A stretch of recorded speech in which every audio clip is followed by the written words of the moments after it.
Welcome to TechBiz Transformation Series. It's a Thursday, every Thursday thing, 5 o'clock, we're consistently here.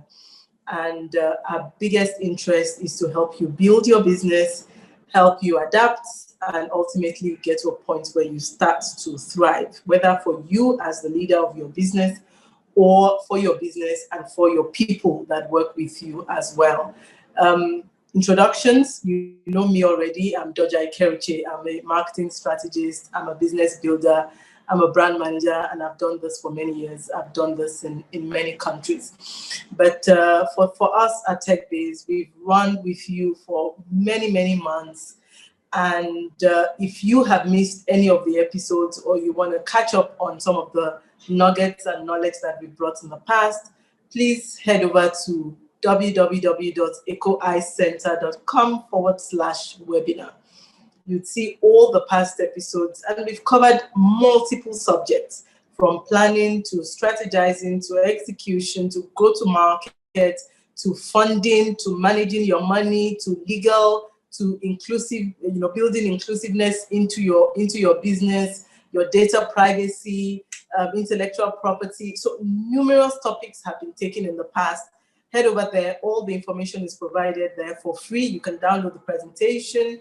You can even as well access the videos so that you're a part of everything that has also happened.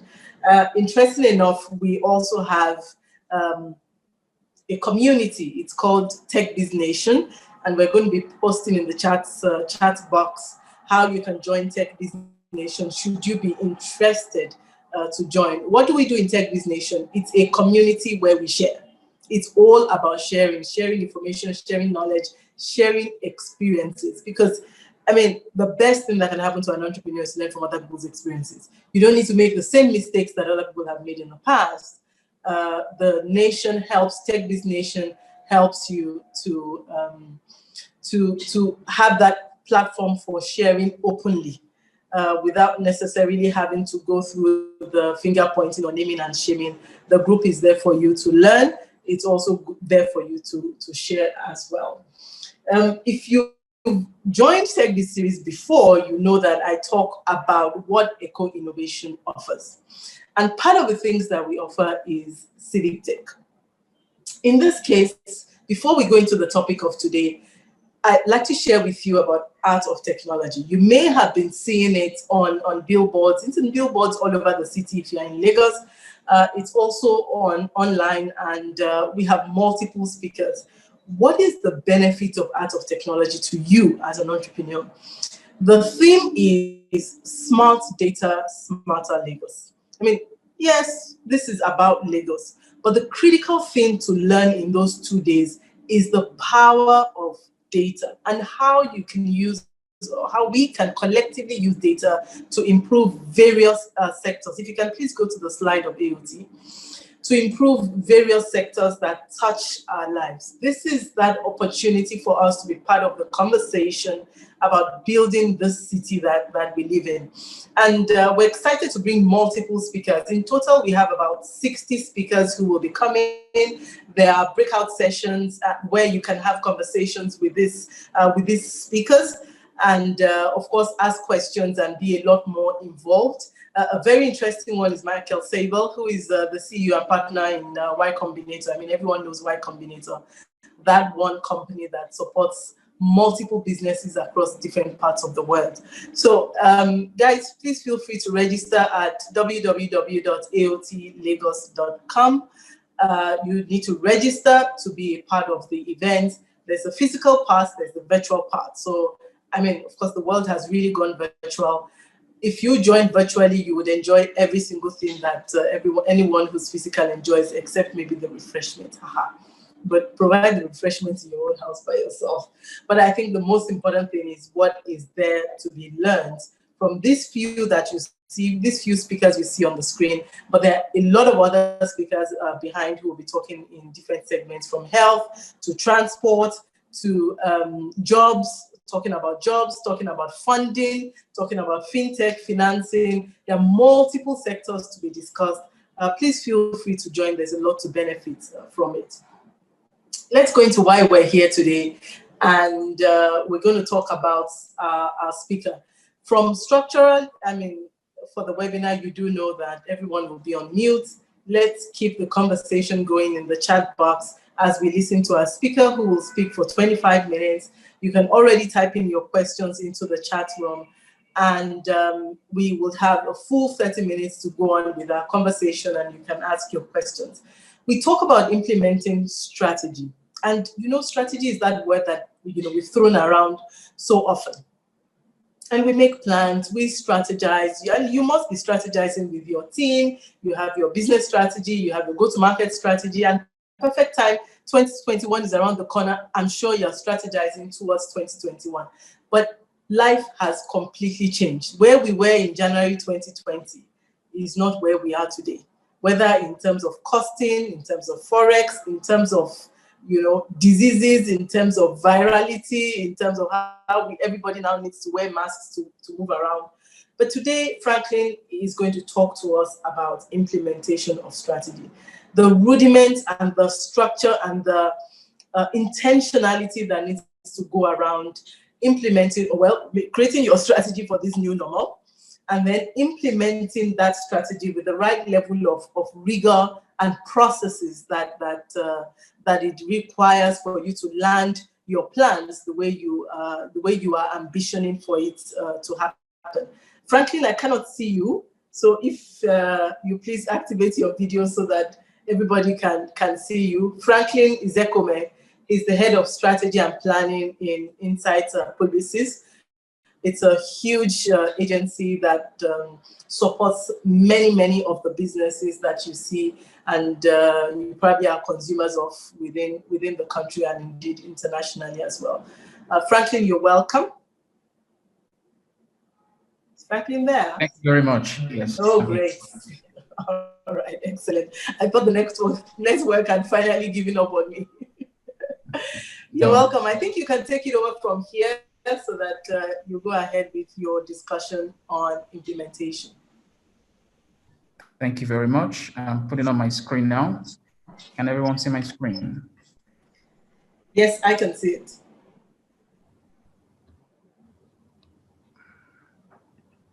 Can everyone see? Please, if you can see, please put it in the chat box. Say yes in the chat box, please. Thank you.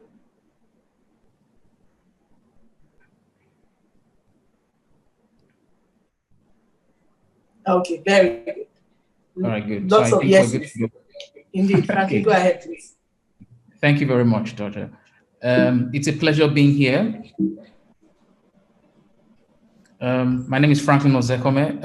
I head strategy and digital at Insight Publicis, one of the leading advertising agencies in Nigeria. This traveling to departments affords me the opportunity to work with different kind of mind, from strategy and planning, doing research, trend spotting, analysis, decoding data, trying to understand what the issues are from business to brand to consumer, as well as working with people in digital and in terms of implementation, how they implement ideas. And we work with clients like Visa, Heineken, Tiger Beer, NASCO, Pepsi, Keystone Bank. So from financial services to health to wellness to FMCG, we have a lot of experience that we bring to bear. Work with about 30 people.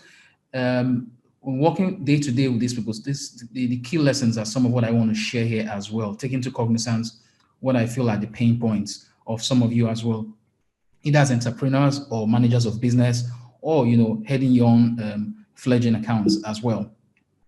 So I think the first key thing to always look at it is beyond products and services, beyond business, why do we exist? And in looking at what has happened in the past 12 months, it's always good to look at have a view of the larger society and the role we play. I believe in today's world, every brand, individual, and business should have a purpose that is beyond profit. What is the reason you exist? Is there something you would like to do for humanity? That even the products and services you strive to sell can in it also be part of that contribution. I believe every brand, like I said, business and individual, should take out time to carve out what your purpose should be. It also has what you call empathic dues, to customers, because they also see their relevance to their day-to-day lives. I say people are first humans before they are consumers. So before trying to connect them in terms of what they want to purchase, do you relevant in terms of what they seek to move in terms of their day-to-day? According to one of the creative minds we have in the literary world, is the publisher of 21 Lessons for the 21st Century, Yuval Harari. He says, humankind is now facing a global crisis, perhaps the biggest crisis of our generation. The decisions people and governments take in the next few weeks will probably shape the world for years to come. That is, the decisions we've taken since half of the year, between Q2 to Q4, will probably shape what we'll do in the next 2 to 3 years. They will shape not just our healthcare systems, but also our economy, our business, politics, and culture. We must therefore act quickly and decisively. The import of this is sometimes we should not strive to be excellent in when we're trying to launch or do business. Every second counts. So it's important that you iterate as you do business. Take out the lessons from what you've learned by understanding trends. Launch, take out lessons from what consumers and their pain points are, and always iterate as well, because a lot of things you do will have implication for the future. The conditions challenging businesses today are enormous, as we can see. We've seen a lot of things happening, from rapid velocity of change, increasing diversity of the competition. Sometimes you don't even know your competition is. We see category demystification. Are you working systems level economic feelings, excess of information? What can you actually take and work out? Changing definitions of value, especially in the kind of things we purchase. In the past 2 weeks, for those that have been on some strategy groups and those in mass communication, you must have seen a lot of images being shared on a lot of brands now doing sachets, especially brands you consider high premium brands like Bailey's, also doing, going into sachet. We call them the satirization of the economy. Is it because of the failing economy, or you just feel that you need to be able to create something of value that customers can connect if they don't want to do your regular SKUs? Why is everything going into, smaller product size? So what we recognized as value, possibly in January, February, is not the same thing with value again in October, December. Everything is continually changing. You have to apply that to the product and service you offer. The value you thought you were bringing to bear when you developed your product, are you sure that same value is what will be there when customers connect with your brand? Will it be the same value when they experience your product as well? So what is value to you? And that's the essence of this entire presentation today, because that's why I call it Negotium Valorem, which is the business of value. You can create business, but if there's no value to the person you're trying to target, you are creating the business for yourself. You cannot create the business and then try to put value into it. It has to be embedded in the fabric right from onset, right from the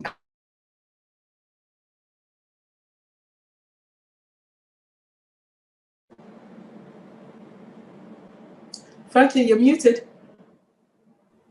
Can you hear me now? Yes, thank you. Okay, great. So we call the period we've lived in the low touch economy. Looking at the precarious times, everyone wearing face masks, limited travel. So when the economy where you want to hug, you want to touch, you want to do a lot of things, but you are restricted with what you do. This low touch economy has affected consumer behavior. It has impacted how we deal with others in business, at home, our families, and across every single category and industry. Some of these effects will, of course, have a lasting impact. And what are they? Some of them include one, like I had mentioned, a shift to value and essentials. Right now, some things that are considered ordinary needs by others, depending on the socioeconomic class you straddle, is now recorded as luxury. So there's a shift to value and essentials. I'm only going to buy what I need on a day-to-day basis. Consumers are mindful of their spending and, of course, training down on things they don't immediately need because they're not sure of what even the kind of economic recovery will be in the next few months. Flight to digital and omnichannel. Most categories have seen more than 10% growth in their online customer base, and many more consumers are saying they'll probably be staying this way. So we're seeing a lot of direct-to-consumer channels building up that old digital penetration, especially here, in the cosmopolitan areas. Shock to loyalty.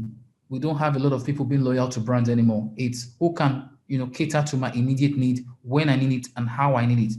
We're seeing growth in the health and caring economy, which is grooming. So the what I call the look good, feel good business. home and personal care is of course thriving because now you're at home.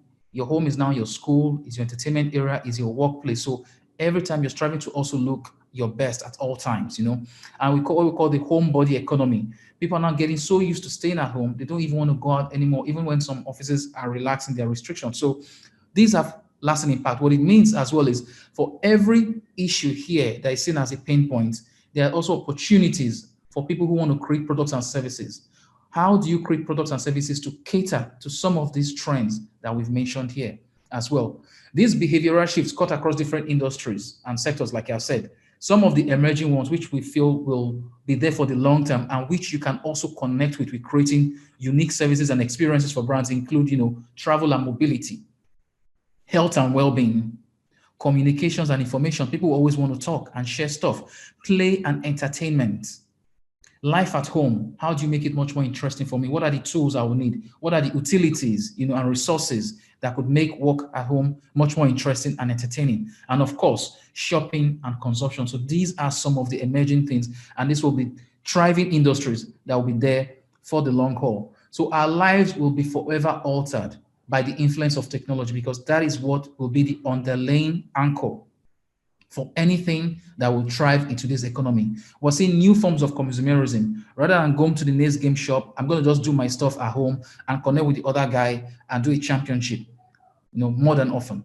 New behaviors in terms of how we're exercising, how we're doing gymming, everything from personal behavior, like I said, and affecting the things you do on a day-to-day basis. And, even how you relate with different forms of entertainment. And like I said, driving this and at the core of everything is the growth and fusion of digital explosion.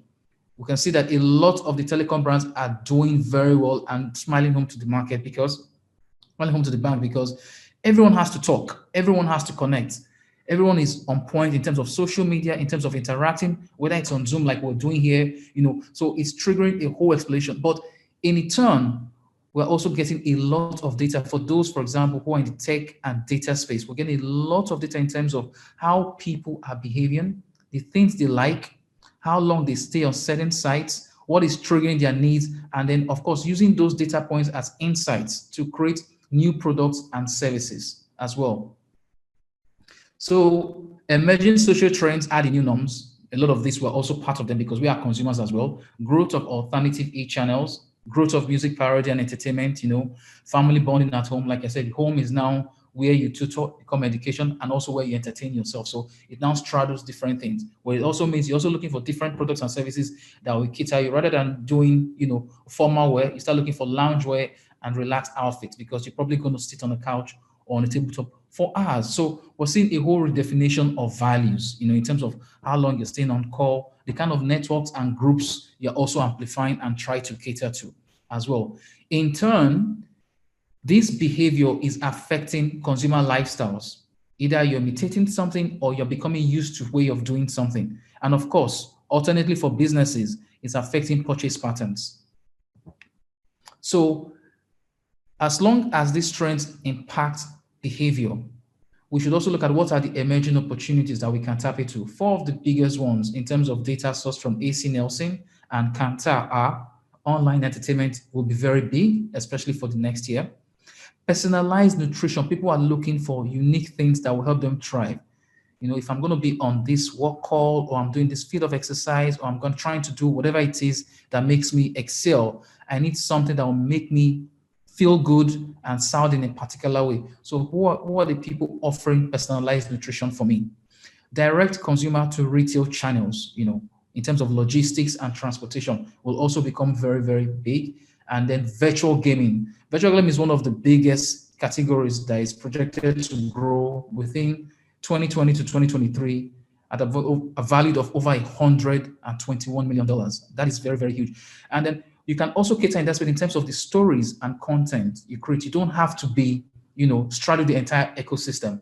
But for those who are interested in entertainment space, you can look at what kind of value can you bring to them, because it's projected to be a very, very big space, in terms of, creating unique forms of content and creating integration across channel points. So all of this is showing that while there are a lot of issues we have to contend with, there's still a lot of, hope and aspiration, things people can look forward to. People are creating new products, even in the downtime.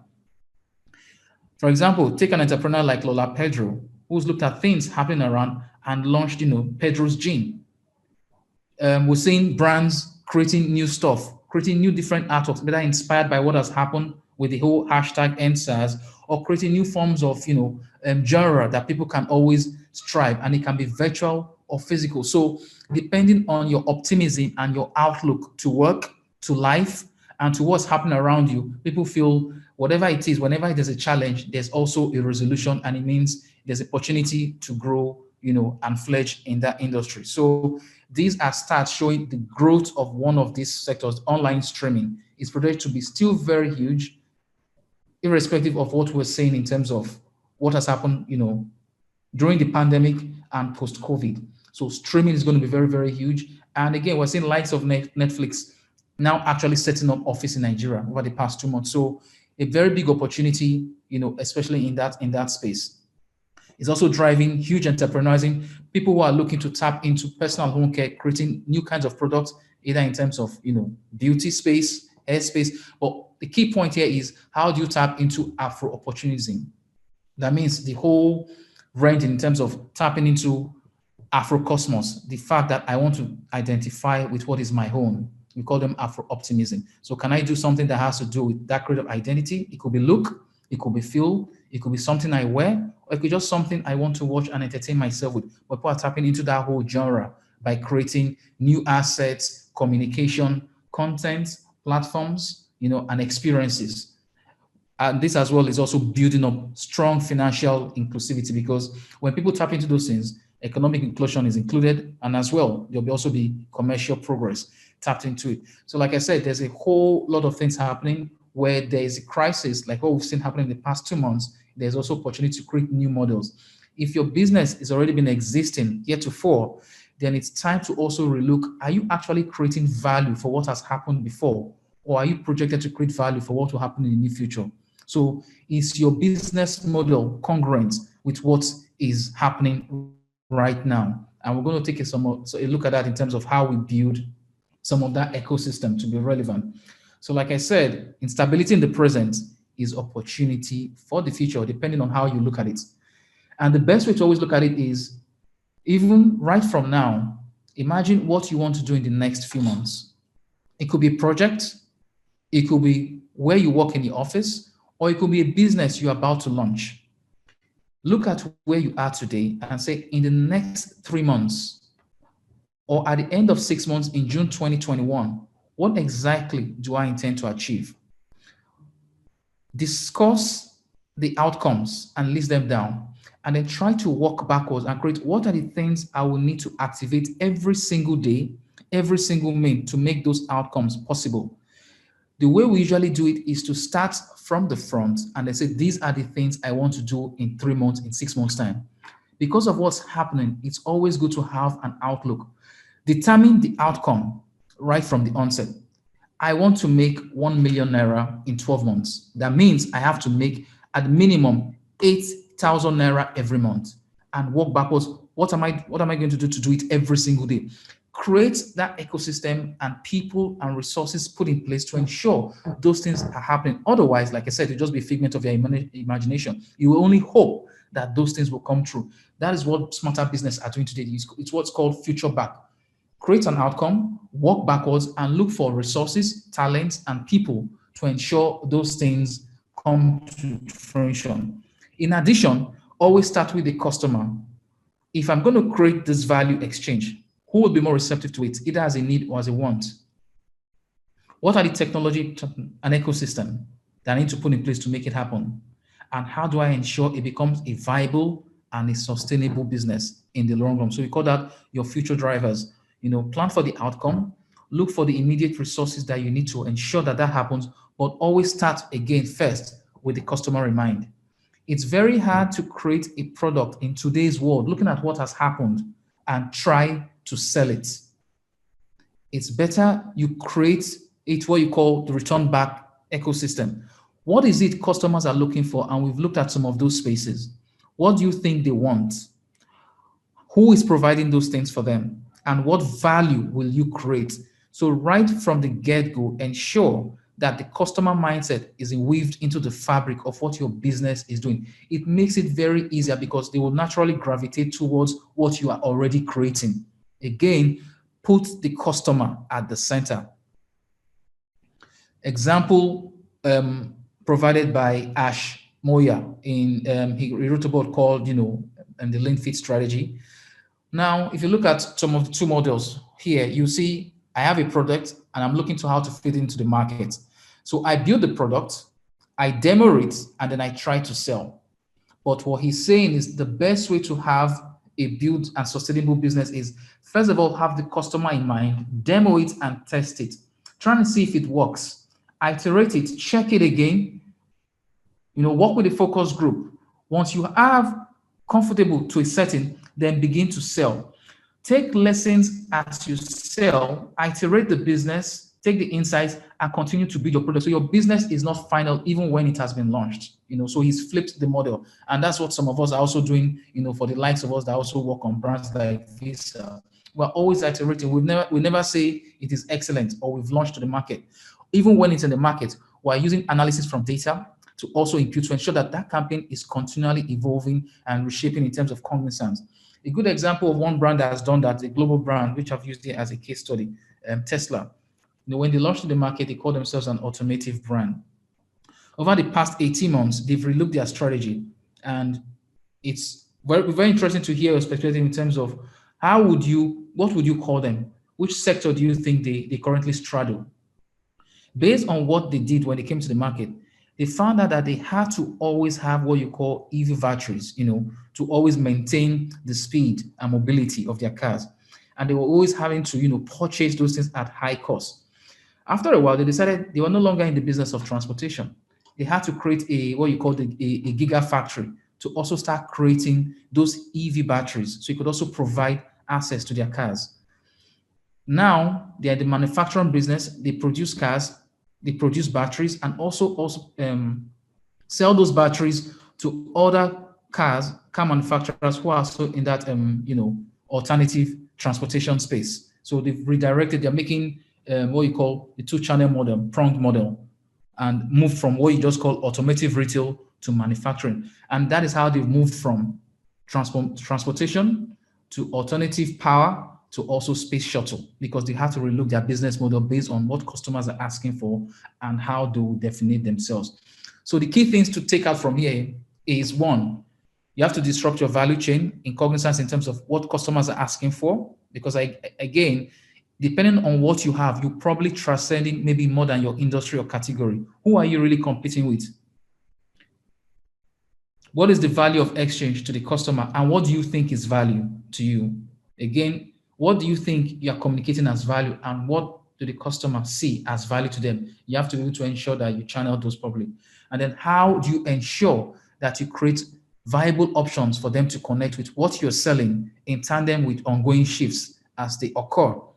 And four key pillars to look at would be customers we've already talked about. So key pillars would be the people that you're working with, partners, or in terms of the venture capitalist who is bringing resources into those things. The ecosystem you create, the social and environmental impact, again, that will also be looking at in terms of what your purpose is, and of course, the technology that will help you thrive. So the talents, people that are working around you, partners or venture capitalists, or people that will ensure that your product enters the market and is continually relevant. The ecosystem that makes it thrive, the impact it will have on the environment, which can also be a form of communication and value in itself, and of course, the software or tech you put behind it to make sure that it continually remains viable and sustainable. So in looking at the entire value chain, where we straddle currently is what you call the customer era. That is between 2018 to where we are currently. Value is based on what the customer says it is and not what you approach it is. Again, we've moved from performance to ROI to balance score sheet to the customer company era. It's customer first. It is what they determine to be value that it is to them. Sometimes we are not what you call patient enough to understand or understudy what their needs are. We're impatient because we have interest to meet, we have loans that we have to offset, we have a business that has to be launched, and then we face those challenges when we enter the market. And that is because we've not taken time to do those little things that count. You cannot put a product in the market that nobody wants. You cannot force sales when you can at least have done some marketing. Like I said, in today's world, you have to bake in marketing in your product right from the onset. And that is the best way to always ensure that your customers naturally gravitate towards what you want to sell. So we've moved from what you call the traditional economy, where it is about, I want to enter the financial services market, or I want to enter into the luxury and home care market, or I want to tap into, the food space. No, it's no longer about the traditional economy. It's about the new economy depending on the trends that are relevant as at that time. So if you want to enter, for example, into the personal space, personal care space, let's say you want to do a deodorant, for example, like what Nivea is doing, or Too Short space, you have to say, what are people's interests right now? And if you tap into the whole idea of, I want to connect with what is my own, I want to connect with the whole Afropolitan vibes, that means you have to look into, how do I ensure this person looks good and feels good all the time? Looking at all the Afrocentric nuances. That is the economy, the Afrocentric economy. What are the things you're trying to create value for that Afropolitan? Rather than saying, I want to create a product that will just tap into, the deodorant space. It will be hard to tap into it if you don't know what those values that those people ascribe. So move from understanding markets, the traditional markets of the 4Ps or the 7Ps, or what the value chain is, to looking at what are the core needs of people. Again, remember when we shared those trends model, people are looking at, the things that are relevant to them day in, day out, looking at all of the fears around the world, all of the things happening around their environment, and not being sure of what to spend money on. So they have been very, very frugal. So if you want to go with that mindset in 2021, then you have to also understand that things happening around you might not necessarily change all of a sudden, but the behavioral mindset might endure for a long term. So we've moved from having a 5-year plan, to 6-month short-term tactics, and understanding what the over long-term and vision is, so that you can always be very dynamic with how things are changing. Moving from traditional management in terms of, I have a product and I want to sell it to make a margin. Now it's about understanding your customer, looking at what they need and what they want, creating a price point that you think they will appreciate, and then look at the margin that you will sell. Again, I'll go over it. A traditional model would be, you have a bag of rice, for example, and you want to sell it to customer A at 1,000 naira. You'll make a margin of 1 naira for 1,000 bags. That's 10,000 naira. Now, like I said, to you, you have something you've created as value. To them, it might just be a commodity, or it might not be of interest to them. Rather than carrying a product on your hands, why not first of all look at, this customer wants price, but he probably wants something to sell, something to take or consume for every weekend. So rather than sell a bag, I'll rather do a sachet for them. So since I understand what his issues are, I'll create 10,000 sachets, knowing that the value or margins are those things is 1 naira, rather than 1,000 naira each per bag. And then I'll make my profit. So it's a flip on turn by just understanding what customer wants and creating those things. That is why you see examples like what we mentioned, the whole saturation of the economy, where even premium brands understand that they have to change their business model. How many people will enter retail stores to buy products between 1,500 naira to 2,000 naira for a month period, rather than, why don't I consume something I can enjoy immediately? I can take it when I want, how I want, with whom I want, and I don't have to break the bank to do it. I don't have to plan it. I don't have to put it on a list for the weekend. I can go right now, order it, and consume it and enjoy it. So that's the flip on turn in terms of traditional management to creating new magic models that would work for us in this time.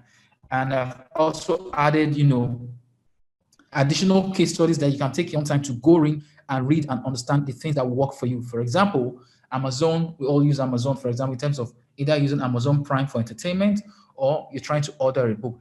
Everything they do, the strategy is customer first. Everything they do based out is, what are the customers looking for? So they use data to analyze their journey.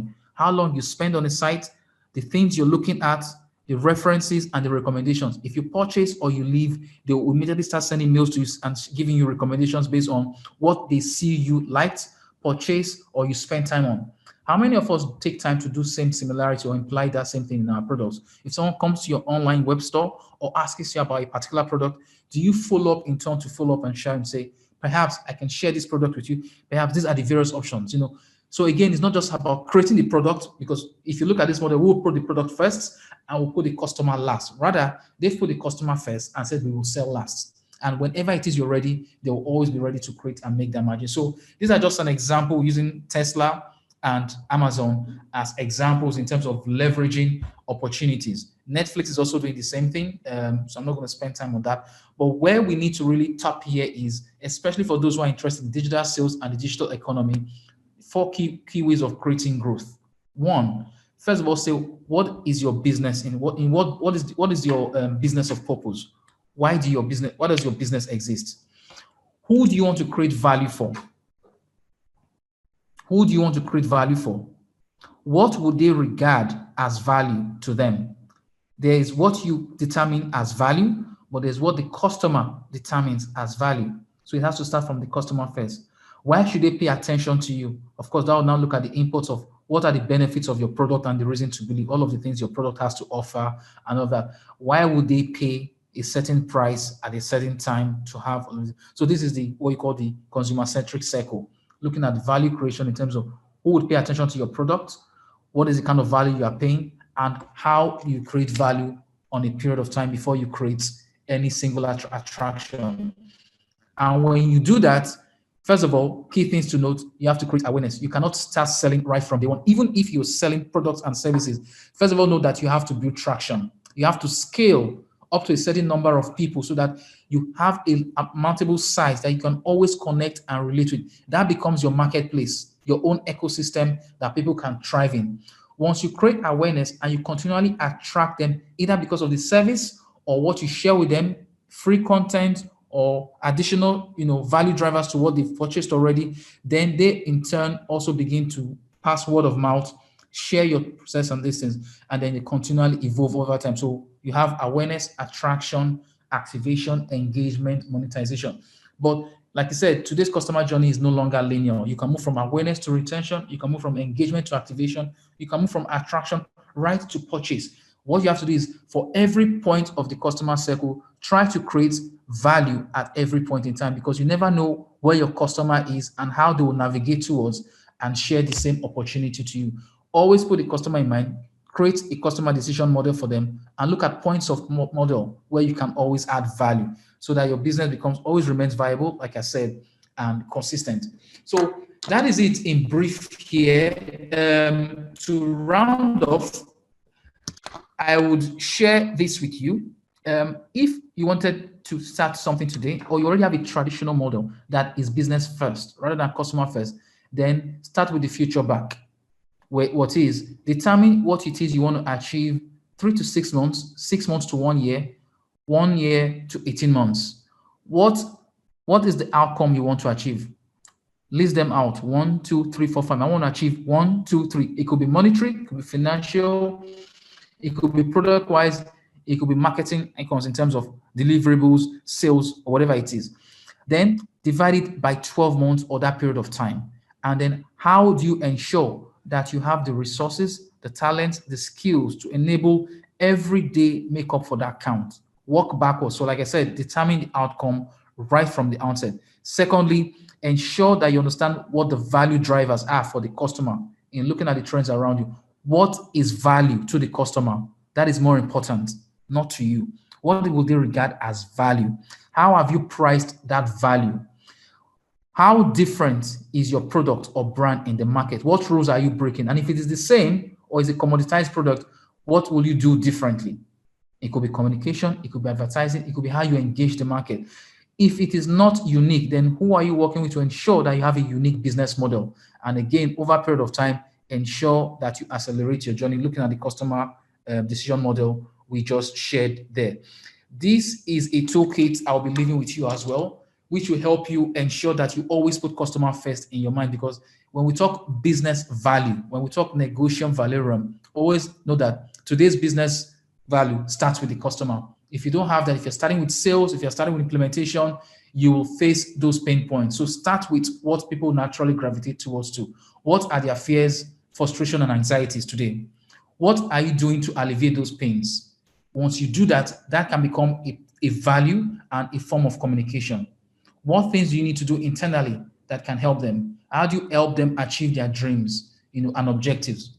Especially looking at what has happened in the past few months so that your business is always sustainable in the next one. And always be very realistic with your outcomes. It's good to be creative and imaginative, but be realistic in terms of what is realistic, determine on the environment. We know what the kind of environment we live in terms of legal, government, the kind of policies that are also put in place. Those could be extenuating factors that you'd also have to plan, take into cognizance as well. What are the barriers to entry and what kind of things should you look at when you're doing.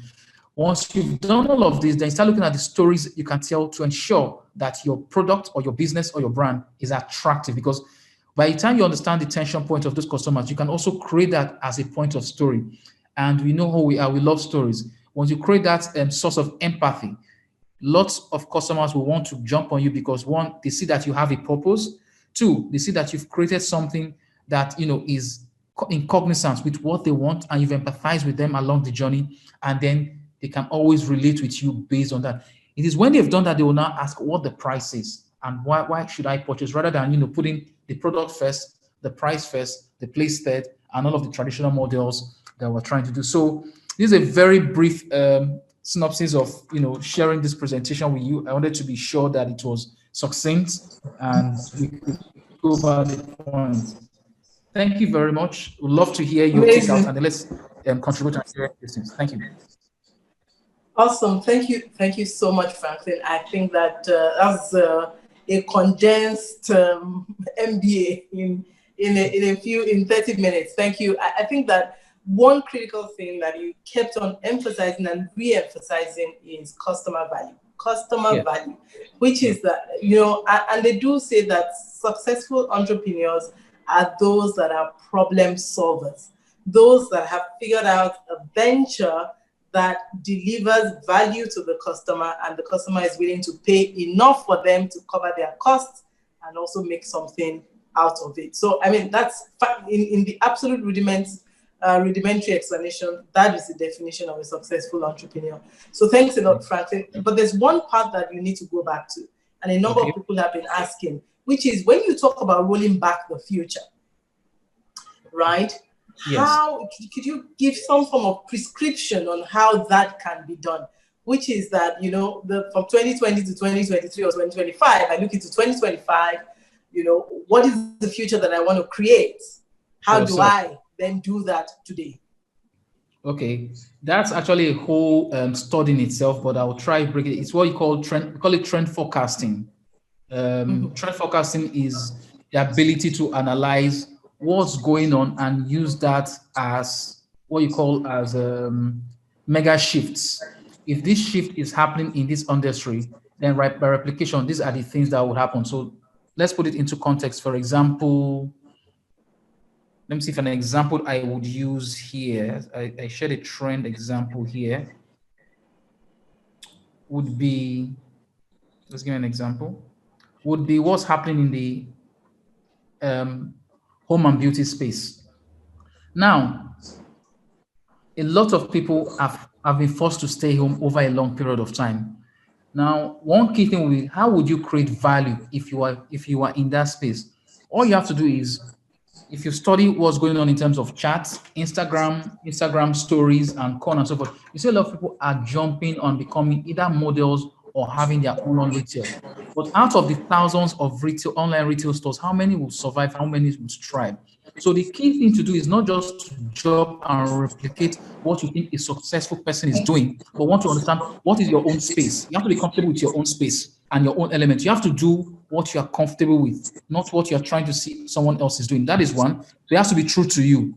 Two, you have to look at, based on what is happening in November, for example, how will I determine what's going to happen next year in 12 months' time? And it's very simple to do that. You call that trends forecasting. Look at the definitions of what you call the evolution of man. Sorry, can you hear me? I can hear you now. Loud and clear. Okay, great. So I'm talking about trend forecasting. plots for a minimum 6 months to 12 months, okay, and try and isolate all of the different things that people will try and understand as value. For today, it's beauty and healthcare. For tomorrow, it could be fashion. In another few months again, it could be something that has to create value for you. An example of what we did for one of our brands was Too Sure.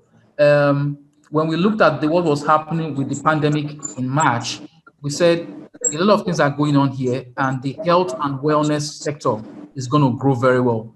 But it's going to go beyond hand sanitizer, because that will be what people will look at and jump into. What will happen beyond hand sanitizer? After people get used to that thing, what's going to happen when that doesn't become a reality? So it also become about your personal space. So from that, we've also went into medicated soap and a lot of things that have to be about hair grooming, body grooming, and all of the sort. So that's a way to also build trajectory into a particular space. We're doing the same thing for retail drinks and soft brands as well. So again, one of the key things to look at is if you start with the consumer need, and again, those are typical things people need day in, day out. It could be a simple thing as water. If I'm taking water every day and you've satisfied that immediate need between November to January, for example, what next would be, what can you create as an addition to that ecosystem? So it could be a dispenser to take water with, not just for myself, but for me and my family. And then if you've catered for me as an individual with bottled water, after 2-3 months time, you're catering for me plus 2 others. And then you also start creating maybe specialized products for jogging as well. So you start creating an ecosystem. That's the way to build it. So you have to build it on a particular industry or category. But it has to be something you're also comfortable with, because you are growing along the journey as the customer is also evolving. That's the best way to do what I call the future back. Isolate a particular industry or category, look at the consumer need of that category today and what it could possibly in the future. If you ask them, they will probably not be able to tell you. They will not be able to tell you what they want tomorrow. But you'll be able to isolate, if this consumer is comfortable with this particular product or service, how do I grow with them? A good example would also be, looking at millennials when banks want to tap to them at a very young level. Usually they start with them, with their parents, to tell them to come and open accounts for them. When those kids become 16 to 18 years old, they start going to meet them at universities or NYSC camp. So the brand is growing with that particular person. Once they become individuals and have that first start working or paying job, they start, sending emails to say, okay, come and open a zero account. You don't have to, create this thing. When a person becoming successful, getting married, building a house, they start offering loans. So between 0 to 5 years old, all the way to 35 to 40, that financial services brand that is smart is evolving with that customer along the value chain. What they've done is what they've done future back, taking that customer and saying, from this age to this age, this person will need this thing. From this age to this age, this person will need this thing. Let's walk backwards and start creating those products from day one, knowing those people will tap into those things. And then they use that value chain as part of their story. So that's just an example I've brought to life. But like I said, it's a whole discipline in itself called trend forecasting. I hope that helped a little bit. Thank you.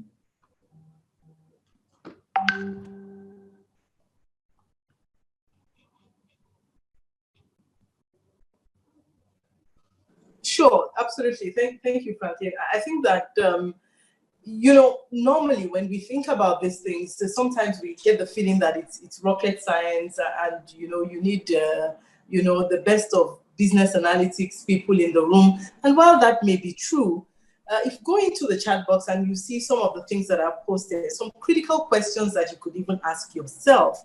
Yes. When you look at an industry and maybe some things are costing so much, you ask yourself, why is it costing so much? How can I bring a low cost offering? Why is this taking so much time? This morning I was coming to work and I was thinking, why must we be pregnant for 9 months? Can't this thing be shorter? Can't we deliver this thing in a shorter duration? But it's about asking yourself critical questions. New technology comes up, or a certain technology is working in a different location. How can I bring that into my geography? You were talking about food. I'll give a perfect example. Now, because COVID has accelerated a certain behavior, which is not desiring to go to the open market. And so you True that. have supermarkets that have like their village market parts, and you have people now, or entrepreneurs who are packaging regular food. So packaging dairy, packaging beans, packaging different things and selling. Package these days, Things that yes. you are beginning to see in Lagos, Yeah. right? Can you bring that into Ibadan, Akure, Kaduna? Can you start to think of those kinds of things? Because the behavior is a trend, and it's a trend that's going to continue. People are demanding for affordable convenience, and they are demanding for neatness, better health. And I personally have found that the gari that I buy in the open market and that packaged gari that I buy in the supermarket, they are less likely to choose stones in the one that I buy in the supermarket. True, because we So the personalize quality, correct. yeah, so the quality is a whole lot better. While I may pay maybe a small premium, the quality is a whole lot better. So I've used that as an example to help you see that to roll the future back, you don't even need to be Nostradamus, somebody who is, predicting the future. You can just look at what is happening in other geographies and what is working there, knowing that becomes, a future behavioral trend on your side. Yeah. So I'm going to ask you a few more questions as have been asked in the, prior and also in the chat box. Now, it is about the Nigerian space. You talked about the regulatory environment, the political environment, and also the various, let's say, barriers that, entrepreneurs face. But how do I apply these theories and indeed the processes that you have shared? What are the inhibitors that I should look out for in the Nigerian environment, and how do I bring that in that delivers my growth? So you're talking about the kind of combinators, venture capitalists? Yes. So looking at the challenges that we have locally. Okay. Right. How do I overcome those barriers in order to bring back my business to growth? Okay. Key thing, that thing actually starts from self. For your business to even be considered, at all of interest to brands, financial brands like Y Combinator, or to be shortlisted by the Tony Lumeli Foundation. I think one of the key things, and I've been part of those panels as well, is the things that tip off their lists. The key thing is value creation. More often than not, is value creation, which is why, again, I definitely wanted to break on this subject. And like what you said, you don't have to create something new. It doesn't have to be new as in it's not totally been heard before. It could be something that is traditional, but you are bringing a refreshing perspective to it. You are bringing something that is regarded as innovation because it is it's called terms of new value. It is new value to whoever connects with. So it could be something, it could be way of drinking, but now you've added a straw element. For example, there are two young guys who are doing, I think they won a competition and recently some huge funds for doing an innovative face mask. I had the video. I'll see if I can share it in this PowerPoint in the final document. And what they did was, rather than just use Ankara and create something. Is it the face mask for people who are? Is it face mask for people who are verbally challenged? No, not that one. I know the one you're talking. But this one is, they use certain fiber, with technology that you could breathe, you could breathe without having to listen, and then you didn't have to, take it off if you wanted to drink or chew something. So there was a very nice plastic. Okay. Very interesting. It's the top. It's been shortlisted to one of the top 10 best, face masks, and then they're supposed to select a winner. I think one of these international. So we're doing right here. So everyone has done face masks. We just bring a twist to something that is already seen as it's no longer new. It's not the new normal. So then going back to your question, key thing is one, creation of value. Creation of value in terms of what are you bringing to the table that is considered refreshing, either to a traditional or to a new distinct. Secondly, are you catering to a particular need? If it is not a need, then it becomes a want. That means I don't need it, but it's something I could probably aspire to get tomorrow. That is the second thing. So value, what is the value you're bringing to it? That is what you have to ask yourself. Because if you cannot communicate or sell value to that panel, you can't, they won't even consider you in the first place. The last things they look at are marketing or sales or communication. Those are things they feel they can even help you with. The key thing is, what is the value? Two, what is your proposition to the market? That is, what is in it for the consumer? Why should I put this in the marketplace? And you can't ask that question from an entrepreneur or owner, business owner mindset. You have to ask it from a customer mindset. And you don't have to do it yourself. You can, like I said, you put people in the room who are probably target audience and model with them. You iterate your business, you experiment, or put them in the focus group. Let them give you, be very unbiased in terms of the feedback. Let them tell you, I don't like this, I'm feeling it or no. Go back into what you're doing and iterate that product. Like I said, those things sound simple, but a lot of people don't do those things. When they launch that product or service, or when it comes to communication, they start finding it very hard to sell or devolve a proposition that will connect with the consumer. And that is where we come in, especially in advertising. We start finding it very hard to, how do we create something? We start looking for something that is not there, when it could have been easily been done from the creation process, which is why it's good to bring those consultants at the beginning so that they create the means of value and they impute it right from the one. So creating value too, creating something that the consumer needs, it doesn't have to be a need. So it doesn't have to be, something that is, a commodity. It could be a want, but something, again, that I would naturally gravitate to because it's something that I appreciate. And thirdly, one of the most important things is why. The why factor.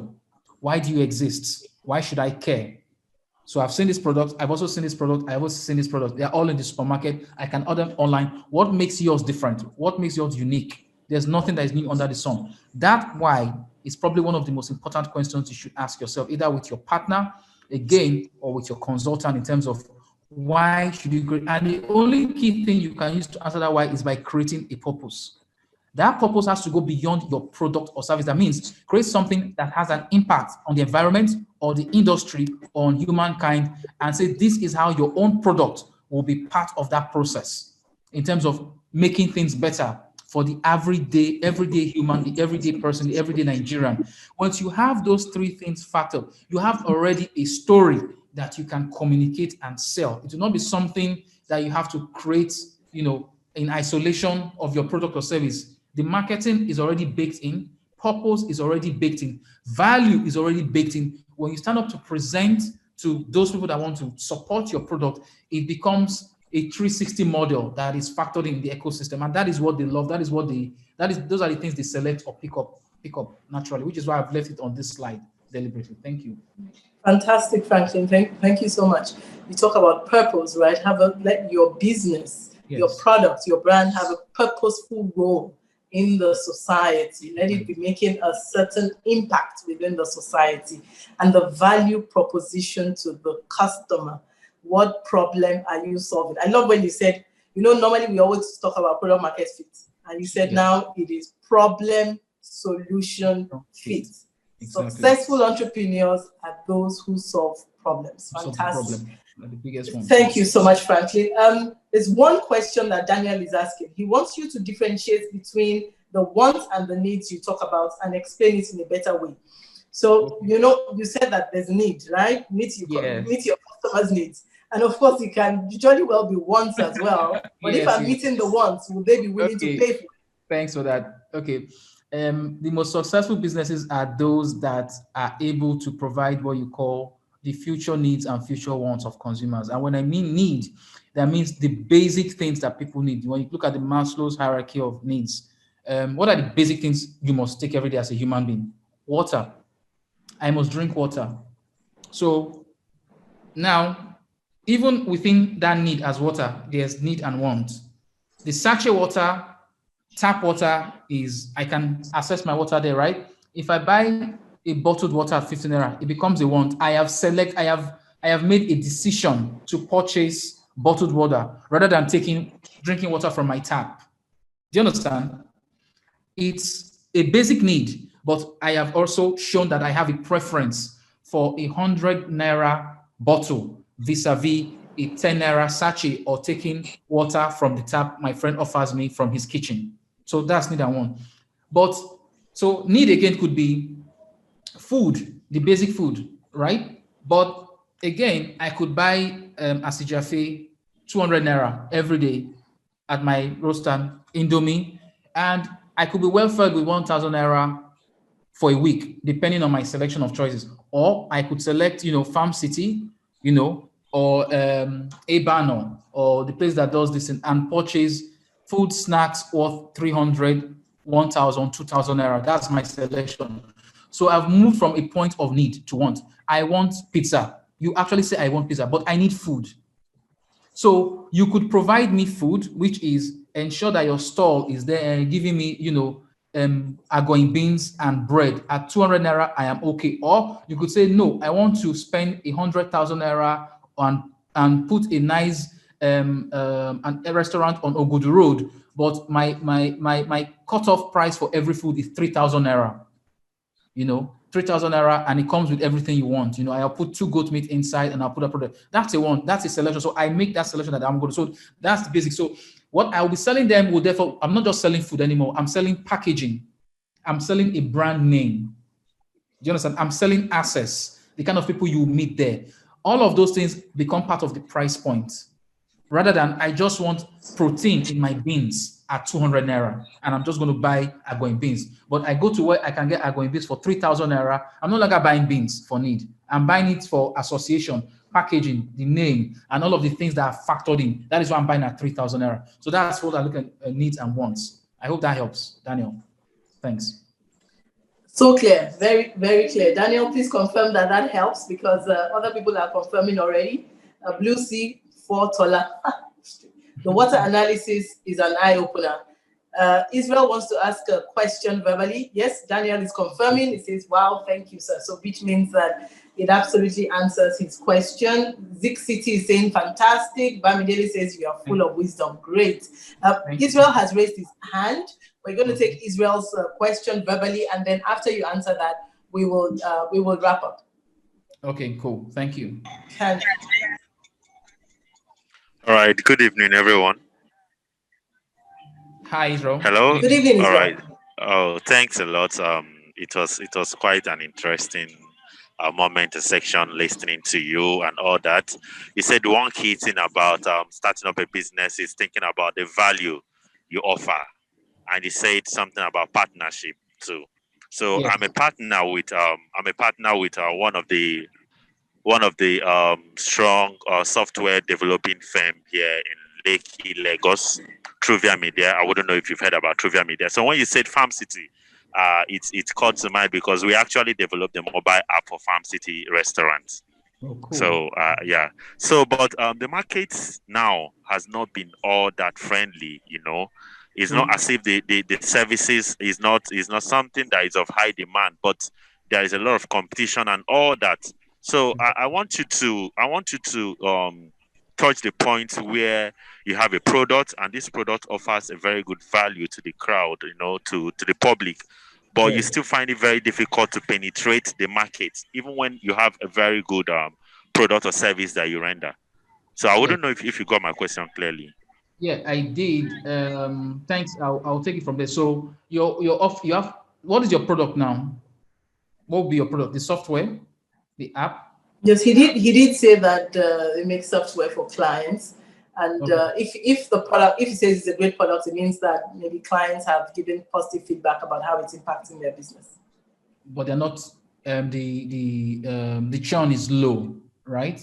Possibly, yes, indeed, and then maybe the payment also is low. Okay, so there are some things that could be adduced to that. I have to know this would be a generic answer because you have to actually create solutions bespoke for the kind of things you've mentioned. But let's assume it's a general distance. Now, one of the key things about that is, one is possibly, let's assume it's a consumer analytics tool, would be your client could either have free versions of those things or they have already purchased one in use. That's just one option. Two would be they like what you have, but they cannot afford it now because it's not priority. And 3 could be the is what more you call opportunity cost. They are probably using something currently and they are weighing if they should take yours into cognizance. So they need it, but they don't know if they should take it now based on internal management decisions. There are a lot of internal factors that could also affect your selection of you. Now, one of the key things you have to do looking at it from external is create what you call 2 things. One is, how do you become distinguished and differentiated? Because from day one, if your product or service is not distinguished and differentiated, it's going to fall flat on its head. What I mean is, even if you have the best thing since sliced bread, and I don't have I'm not working with any competitor, and I have the money to do it, if it's not distinguished, I will probably still ask you questions, because right now, like I said, we're in the mood where the nation is in the mood where everything is being assessed in terms of, why am I going to assess? Why am I going to buy this one? What the value questions? They're going to ask all of those pointed questions. So one would be your product performance features. That's one of the things that has to distinguish it. Product performance features, in terms of creating differentiation. And then in terms of being distinguished, you have to communicate it. How do you communicate your distinct? So you have to work with a marketing consultant, or you create a channel approach where either through your digital platforms, whether email or the digital ecosystem, where your target customers or the decision makers, because sometimes your target customers, they have a value chain. For example, you need the MD to sign off on your product, but it might be the HR director or admin director or strategy director that actually needs to make the decision or give pester power for the company to buy your product. So who exactly are you targeting? So if you cannot do that yourself, work with a champion or a consultant to help you direct your digital marketing efforts or traditional marketing effort to the right person. And those things don't even have to be external. It could be using internal. For if you've attended some of the digital classes already, there are different ways to package something like your product to this thing. So I've talked about distinguish and differentiation. I've talked about connecting directly to the target audience, but understanding the value chain, because like I said, you could be talking to the COO or CEO, but the real person that would influence that decision could be the strategy director. That means you have to talk to the primary target audience as well as connecting to the CEO so that the decision is made about the same time. Thirdly, and one of the most important things, is presentation. Presentation of your products. How has it been presented? And I'm not talking just your PowerPoint that you used to share that I will do this, but in terms of your product has to have a certain posture, because it's all about, presentation. How you could have a nice product, but if it's not postured properly, again, looking at the kind of target audience, if they are very techie savvy or they are very technical people, then you have to do something that is unorthodox, that they will appreciate. If you're talking to a financial services officer who is talking about cost, impact, billings, and bottom line, you have to have someone that is able to present and speak in that way. So he also appreciates not just your product from a technological standpoint, but you're also talking about billings and margin. So you can have that kind of conversation. So usually it's not the founder or champion of a product that has to sell the particular product, depending on the target audience. If you're talking to EcoBank vis-a-vis Farm City, for example, there are different mindsets in terms of those that are running the business. And so the model of presentation has to be. In fact, you're Sorry. No, I was just going to say you are exactly now. Exactly what you're saying now is that all businesses are going through one kind of difficulty or the other, and so turnover and the availability of revenue to be able to spend is challenging. So maybe exactly what you're saying is that maybe Israel is delivering a Rolls Royce when all the customer is happy to have is a Toyota. So Yes, back to that point of understanding your customer, is there a possibility to sit and co-create with your customer? What kind of software can we scale this to be? Maybe you have delivered an SAP kind of thing that can do HR, can do sales, can do warehousing, inventory, all of those things. At this point, their biggest interest is sales and inventory. Scale it down to deliver sales and inventory. Very correct. And that will be fine. But I really like what you're saying about the different dimensions to review. And also, of course, going back to the basics of customer value. There are other questions right now. I'm torn in between because it's 6:10 and we really must wrap up. Just to remind you again, the deck is available on www.ecoicenter.com/webinar, both the video and the deck itself. Franklin, what's your feeling? Should we take one last question or we wrap up? Let's take one, please. Thank you so much. All right. So Ogechi asked about value, right? So we've been talking about that quite a lot. And she's saying it's subjective. It's meaning that it's not what the owner or the founder says it is, but what the customer says it is. Do you think it is a mistake to over-test an idea or product before you launch it into the market, since the value is subjective? So we're talking about testing and maybe market iteration. If it is a mistake to over-test, right? Yes, over-test. Yes, there's something like that. There's actually something like that. You're very correct. Now, one of things learned from someone like Steve Jobs says, if he's creating a new product, he would rather not even connect with, do focus group studies, because sometimes do market research. Yes. They'll not understand what they want. So when we mean, testing, it means having what you call champions of your product. It doesn't have to be in the wider space. People you respect, they don't have to be working with you. They can give you a very unbiased view. Someone that consumes that product or service or within that space. And then, so look at the people. So one would be a mentor, probably, or someone who is involved in the financial space. Two, someone who is a representative of that target audience, and three, someone who is probably also part of the ecosystem, either at the production, manufacturing side or at the vendor side, part of the distribution, so that you have different mindsets. Put them and test your product. Could be 2 times, in terms of ideation first, when you first of all discuss the idea. And then when you are in the first phase, when it is, let's say between 10 to 15% product development, then you also test. Now, it is not everything they say or do that you actually put into your product. There are some things they say which could be, you take as feedback, but you necessarily still want to take your own decisions. But the good thing about it is you have a pulse that you feel it, for example. Those things are not meant to sway exactly as they go. It's for you to feel the pulse and okay, what I was doing was correct. I'm still going to go with it.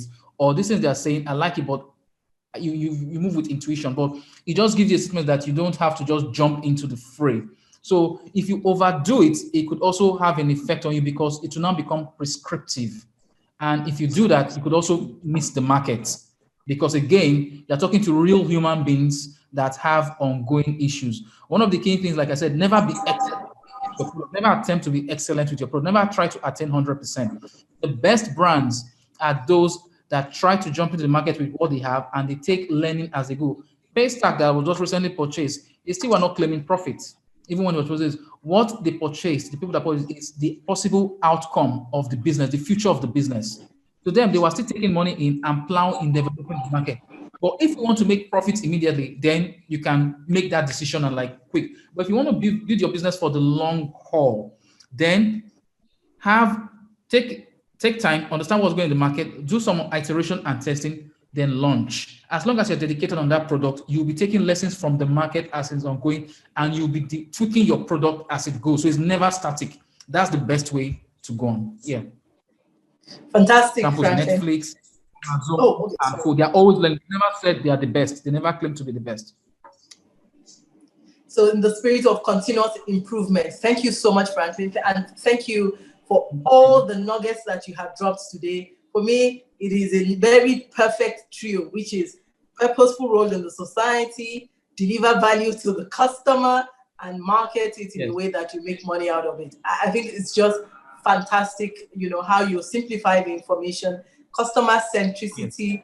You cannot go wrong with it. And the patience. You talked about patience, earlier. The patience to iterate, the patience to keep improving it, as you go along. Thank you to everyone who's joined today. My final word is, it is not what you know that changes your life. It's what you do with what you know that changes your life. You've learned so much from Franklin today. I've learned so much from Franklin today. I think the most important thing is we have to make sure that we're executing, implementing, taking action behind those learnings. Franklin, your last word. Thank you, everyone. Thanks, everyone that has been a part of this program. I love what you do. One key thing that will make you stand out is one of the first things I shared on the slide that will make your product and brand stand out and will make even someone like me take notice, whether we're part of the panel in selecting your brand for venture capitalists, is when you want to do something and it has to be authentic, it has to be true to pop, have a point of view on where the future of your category is headed. So if you're working on any particular category, whether it's dairy milk, whether it's fit farm, whether it's financial services, you don't have to know the future, but have a vision in terms of what could happen and what your contribution is, and try and use that, envelope that as part of what as what you're a part of. It makes you burn with passion every time you wake up, because like I said, you have a purpose to go towards. So if it's only just about the commercial gains, after a while, you get very frustrated if it's about margin or it's not coming or someone is not paying you time. But if you know if this is where you're going, you always wake up, feel dedicated, and you never know when that tweak, that turn, an opportunity will come. So please have purpose, have a point of view. Thank you. Fantastic. Thank you so much. Have a wonderful evening, everyone. And please continue to stay safe. We'll be back next Thursday with more knowledge and more experience sharing. Have a lovely evening. Thanks, Franklin. Thank Bye. you. Thanks. Bye-bye. Cheers.